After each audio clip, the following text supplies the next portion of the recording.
Bună ziua din nou de aici, de la Agrohof. Este început de octombrie, toamna și-a intrat încet pe deplin în drepturi.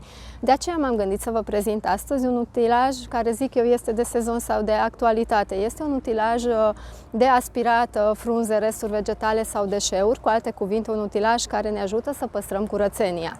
Este fabricat de cei de la Arpal, care de altfel sunt specializați în utilaje pentru tocat sau mărunțit crengi, dar care au de altfel și utilaje extrem de bune în întreținerea curățeniei. Varianta din fața noastră este varianta pe benzină. Este echipat cu motor Weima de 16 cai putere, cu un consum de combustibil extrem de redus, de abia 800 de grame pe oră de funcționare. Este dotat cu un furtun de 5 metri lungime, extrem de ușor de mânuit de altfel de către persoana care îl folosește. Vedeți, s-au gândit să-i pună roți astfel încât persoana care va folosi nu trebuie să se lupte cu greutatea acestui utilaj.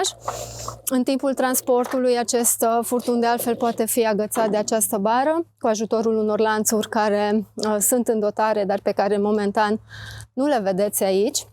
Acest utilaj poate fi agățat de spatele unei remorci sau platforme, astfel încât pe această gură de evacuare, care de altfel se rotește 360 de grade, gunoiul adunat, aspirat, să poată fi golit direct în remorcă sau în saci de gunoi speciali. Dacă v-am trezit curiozitatea vis-a-vis de aceste utilaje sau de orice alt utilaj din portofoliul nostru, vă invit să ne contactați telefonic sau să vizitați site-ul nostru web. Eu sunt Andreea Roja, vă mulțumesc pentru atenție și vă salut până data viitoare!